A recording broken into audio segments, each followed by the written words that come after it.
Bonjour à toutes et à tous. Alors aujourd'hui, je vais vous proposer l'exercice 1 portant sur les probabilités du sujet 1 juin 2025 métropole.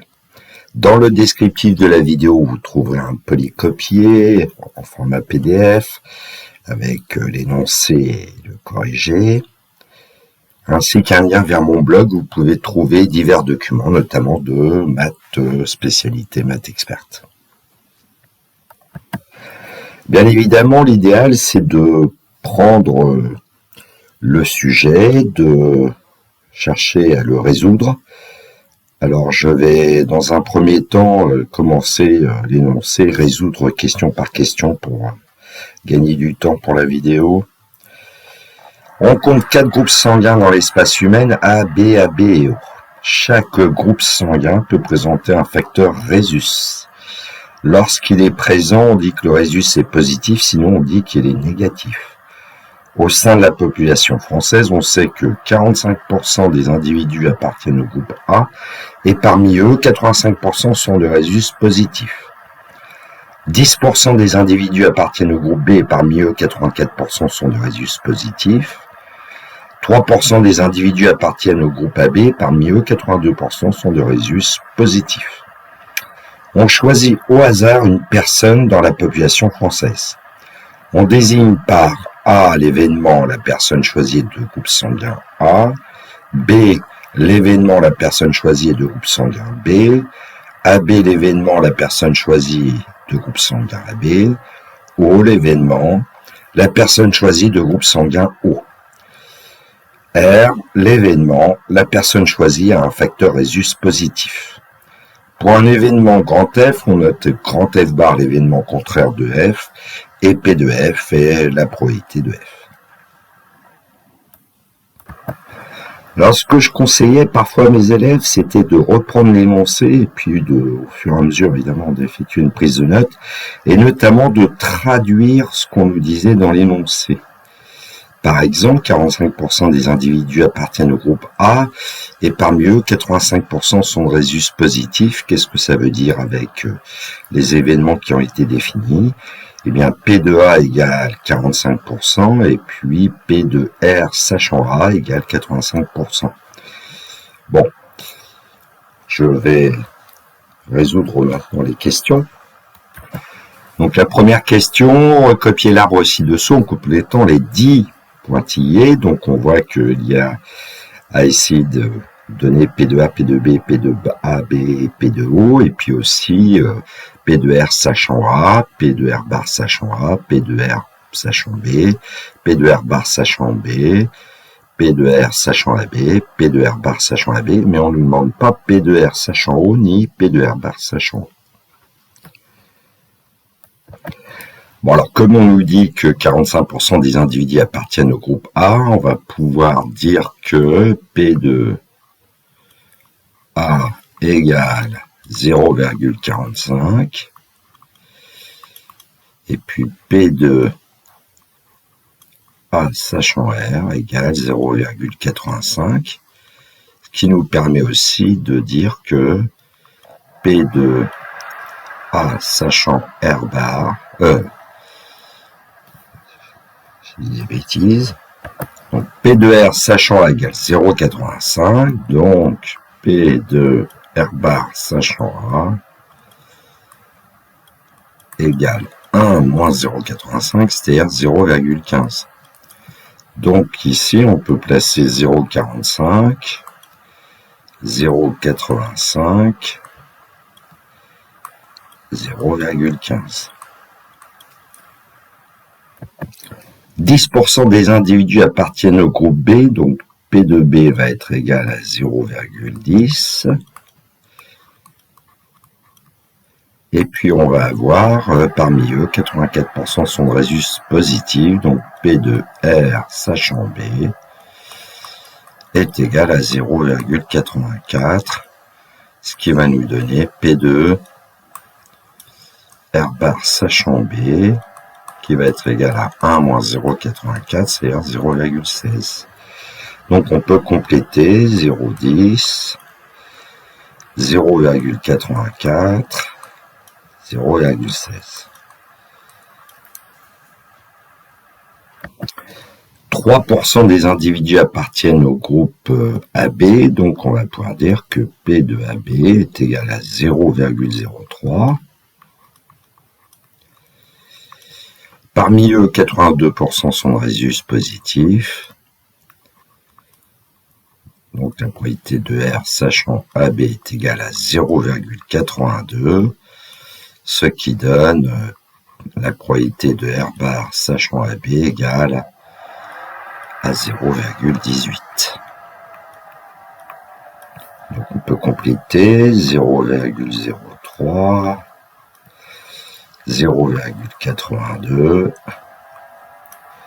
0,18. Il nous manque la probabilité de l'événement O. Alors en fait, on sait que quand on va ajouter 0,45 avec 0,10 avec 0,03 et cette probabilité qui nous manque, que je vais appeler X par exemple, on doit obtenir 1.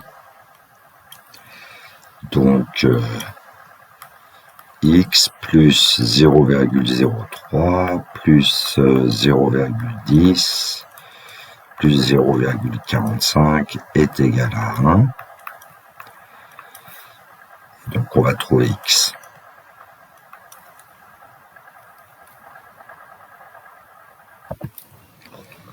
C'est-à-dire 1 moins 0,58 et donc 0,42.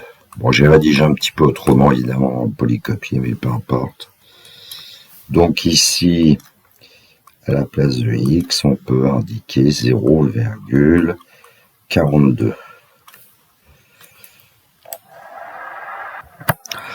Donc ici, vous voyez un arbre un petit peu plus joli quand même.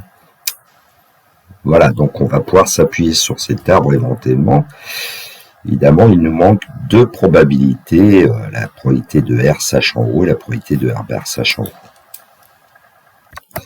Question 2, montrer que P de B inter R égale 0,084, interpréter ce résultat dans le contexte de l'exercice. Bon, bah, P de B inter R, on sait que c'est P de B multiplié par P de R sachant B. En s'appuyant sur l'arbre, on connaît les valeurs. Donc 0,10 multiplié par 0,84, ce qui nous donne 0,084 comme c'était attendu. Bon, bah la probabilité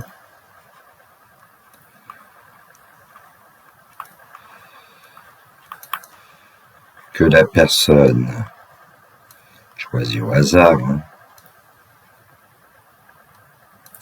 soit du groupe B avec un résus positif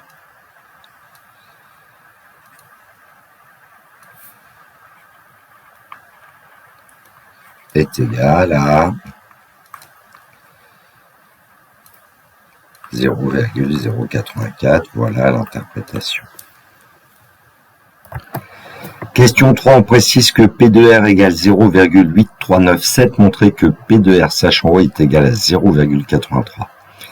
Alors, je vous ai fabriqué un petit schéma de partition avec les événements A, B et O. Et puis, je vous ai indiqué évidemment un événement R, et puis les probabilités de A inter R, probabilité de B inter R, probabilité de AB inter R, probabilité de O inter R, ce qui fait que on retrouve ici le fait que quand on ajoute ces quatre probabilités, on va obtenir évidemment la probabilité de R. C'est la formule des probabilités totales. Alors, on vient de calculer P de B inter R dans la question précédente, suffit de calculer P de A inter R, P de AB inter R, et puis on aura P de O inter R, et comme on connaît P de O, on pourra calculer P de R sachant O, voilà pour les idées. Donc j'ai écrit, en fait, grâce à la formule des probabilités totales FPT, P de R égale P de A inter R plus P de B inter R plus P de AB inter R plus P de O inter R.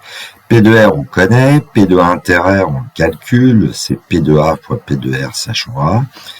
On trouve 0,3825. P de B intérieur, on l'a calculé, 0,084. Et P de AB intérieur, c'est 0,03 fois 0,82, c'est-à-dire 0,0246.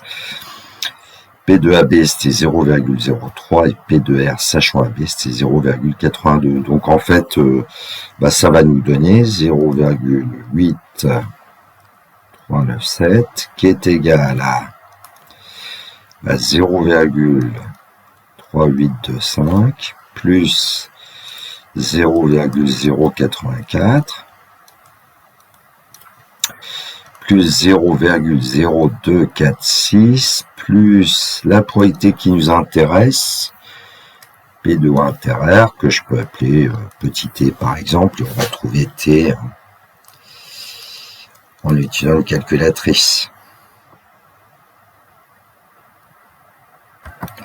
Ainsi, on va trouver que la probabilité de O intérieur est égale à 0,3486.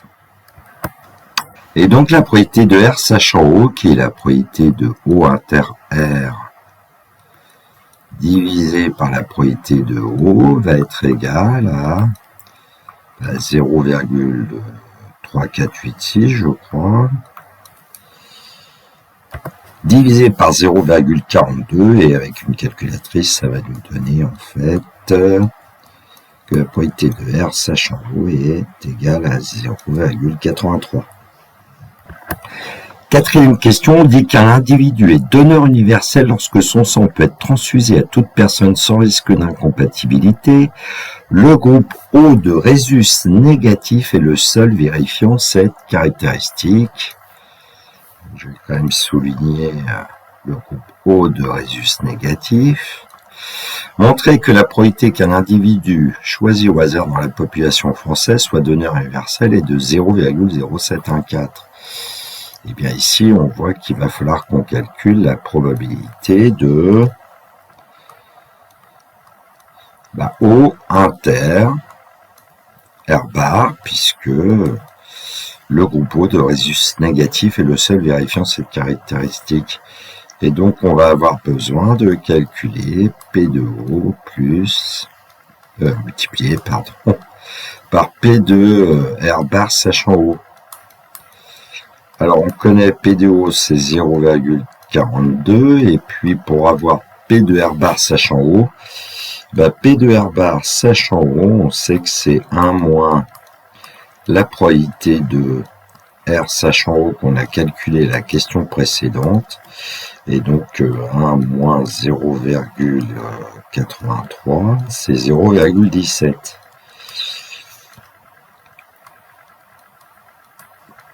Et en multipliant ces deux nombres, en prenant une calculatrice, on va trouver 0,0714. Question 5. Lors d'une collecte de sang, on choisit un échantillon de 100 personnes dans la population d'une ville française. Cette population est suffisamment grande pour assimiler ce choix à un tirage avec remise. On note grand X à variable aléatoire qui à chaque échantillon de 100 personnes associe le nombre de donneurs universels dans cet échantillon. On va s'intéresser à la variable aléatoire grand X. Donc la question A, justifier que grand X suit une loi binomiale dont on précisera les paramètres. Alors une rédaction possible, l'expérience aléatoire est la répétition de n égale 100 épreuves identiques et indépendantes, puisque on nous disait que on peut assimiler ce tirage, un tirage successif avec remise. Chaque épreuve possède deux résultats possibles. Le succès, la personne est un donneur universel de probabilité petit p égale 0,0714.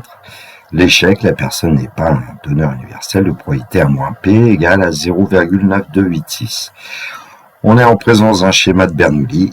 Grand X est la variable aléatoire donnant le nombre de succès, donc grand X suit la loi binomiale de paramètres n égale 100 et petit p égale 0,0714. Question 5b, déterminer à 10-3 près la probabilité qu'il y ait au plus 7 donneurs universels dans cet échantillon, et donc on nous demande la probabilité que grand X soit inférieur ou égal à 7, et donc on va utiliser une calculatrice. Donc à l'écran, c'est une calculatrice TI. Alors avec cette calculatrice, on va chercher le menu distrib au-dessus de var, et puis on va aller chercher l'instruction binôme frep, entrée, et puis le nombre d'essais ici, on sait que c'est 100. La probabilité petit p, c'est 0,0714. La valeur de x, eh bien c'est 7. On colle l'instruction, binôme frep. On met petit n égale 100, petit p égale 0,0714, et puis 7 pour avoir probabilité de grand x inférieur égale à 7, et on l'obtient à 10-3 près, 0,577. Donc la probabilité qu'il y ait au plus 7 donneurs universels dans cet échantillon est environ égale à 0,577. Environ 57,7% de chance qu'il y ait au plus 7 donneurs universels dans cet échantillon de 100 personnes. Question 5c, montrer que l'espérance de x de la variable aléatoire grand x est égale à 7,14 et que sa variance v de x est égale à 6,63 10-3 près. Alors nous, on sait que grand x suit une loi binomiale de paramètres n et p, avec petit n égale 100 ici, et petit p égale 0,0714. Bon, avec une loi binomiale, l'espérance mathématique de x, on sait que c'est n fois p, d'après le cours, c'est-à-dire 100 fois 0,0714, et donc on obtient bien 7,14.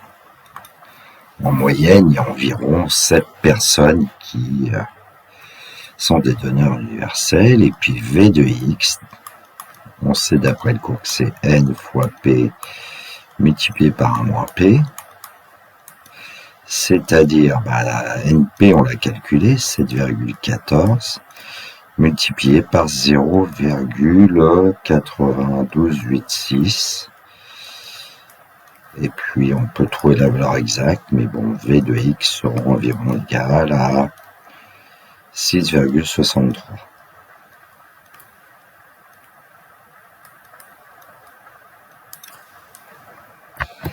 Question 6. Lors de la semaine nationale du don du sang, une collecte de sang est organisée dans Grand N villes françaises, choisies au hasard, numérotées 1, 2, 3, N, où N est un entier naturel non nul. On considère la variable aléatoire grand X5 qui à chaque échantillon de 100 personnes de la ville 1 associe le nombre de donneurs universels dans cet échantillon. On définit de la même manière les variables aléatoires grand X2 pour la ville 2, grand Xn pour la ville N. On suppose que ces variables aléatoires sont indépendantes et qu'elles admettent la même espérance égale à 7,14 et la même variance égale à 6,63. Et on va considérer une certaine variable aléatoire Mn qui va être en fait x1 plus x2 plus etc. jusqu'à xn divisé par n.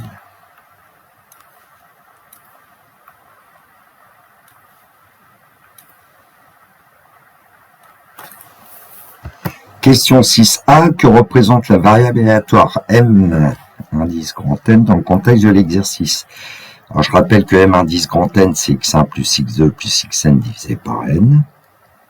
Donc on peut dire que Mn est la moyenne de donneurs universels pour n collectes de sang.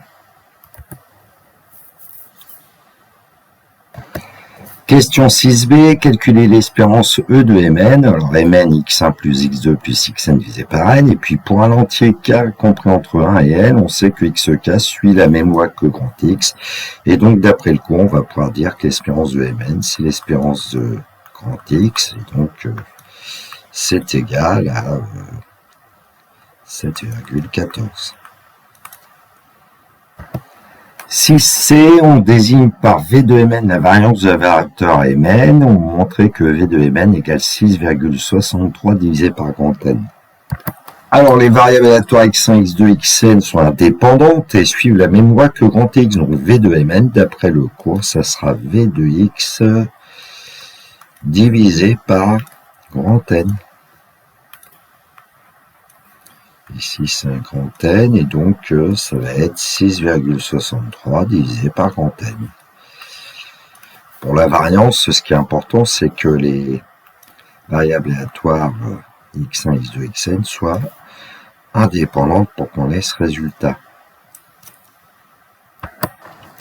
Question 6, de déterminer la plus petite valeur de grand N pour laquelle l'inégalité de bien-aimé de Chebyshev permet d'affirmer que la probabilité que Mn soit comprise strictement entre 7 et 7,28 soit supérieure ou égale à 0,95. Alors on va déjà s'intéresser à la probabilité que Mn soit strictement comprise entre 7 et 7,28. Alors avec un petit dessin, voilà l'idée, on a 7,28, et on va aller chercher évidemment le milieu qui est 7 plus 7,28 divisé par 2, c'est 7,14, et puis le rayon d'intervalle, c'est... Le rayon d'intervalle, c'est par exemple 7,14 moins 7, c'est-à-dire 0,14.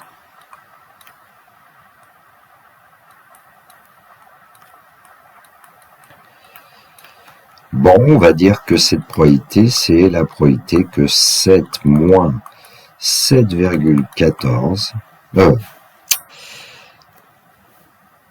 oui, est inférieur à Mn moins E de Mn, puisque E de Mn c'est 7,14, plus petit que 7,28 moins 7,14.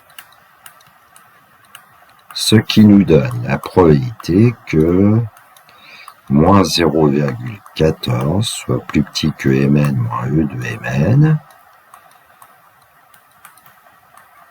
plus petit que 0,14, ce qui nous permet de dire que c'est aussi la probabilité que, en valeur absolue, Mn moins E de Mn est plus petit que 0,14. Alors, que dit l'inégalité de bien-aimé de Chebyshev? C'est que la probabilité que valeur absolue de Mn moins E de Mn, valeur absolue, supérieure ou égale à 0,14, qui sera l'événement contraire de ce qu'on a obtenu précédemment, est inférieur ou égal à V de Mn divisé par 0,14 au carré.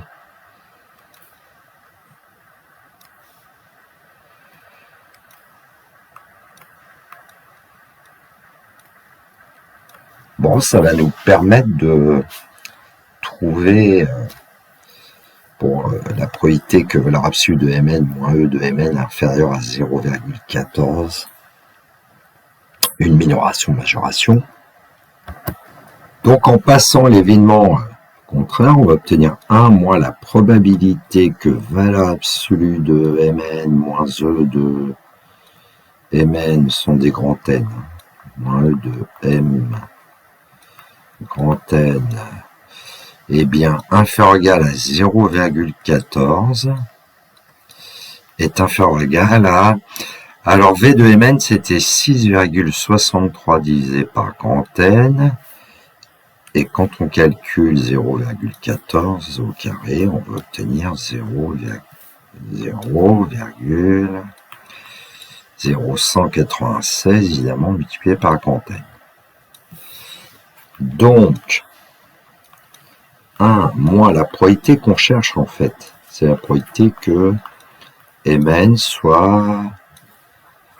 Alors là, il y avait un égal, là il y avait un strict, aïe aïe aïe.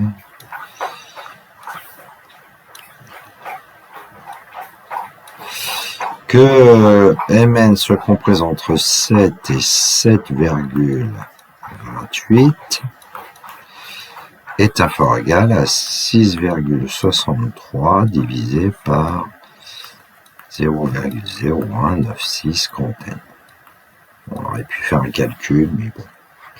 Et donc, on va obtenir que 1 moins 6,63 divisé par 0,0196 grand N est inférieur ou égal à la probabilité qui nous intéresse. C'est-à-dire que M grand N soit strictement compris entre 7 et 7,28. Bon, et dans la question, on aimerait bien voir que cette probabilité est supérieure ou égale à 0,95. Alors, on veut que 0,95 soit inférieur ou égal à cette probabilité de Mn strictement comprise entre 7 et 7,28. Donc, ça va arriver forcément dès que 0,95 sera plus petit ou égal à 1 moins 6,63 divisé par 0,0196 grand N. C'est-à-dire dès que, eh bien, en transposant 6,63 sur 0,0196 grand N dans le monde de gauche et dans le monde de droite, on va avoir 1 moins 0,95, c'est-à-dire 0,05. Donc ça sera vrai dès que, en multipliant par 0,0196 grand N chaque membre, on ne change pas le sens puisque ce nombre est positif, et puis on calcule 0,05 multiplié par 0,0196 grand N. Donc c'est vrai dès que 6,63 est inférieur ou égal à 0,00088 grand N, en multipliant par 100 000, on va obtenir 663 000 inférieur ou égal à 98 grand N, c'est-à-dire 663 000 divisé par 98 doit être inférieur ou égal à grand N, et puis une valeur approchée de 663 000 divisé par 98, c'est 6765,3, donc comme grand N est un entier, ça va nous donner, dès que grand N est supérieur ou égal à 6766. Donc une conclusion, la plus petite valeur de grand N pour laquelle l'inégalité de bien-aimé de Chebyshev permet d'affirmer que la probabilité que Mn soit strictement comprise entre 7 et 7,28 soit supérieure ou égale à 0,95 et grand N égale 6766. Cette vidéo est terminée pour moi, il me reste à vous souhaiter une très belle journée, surtout prenez soin de vous, que la force soit avec tous les étudiants. Il me reste à vous dire le classique, au revoir.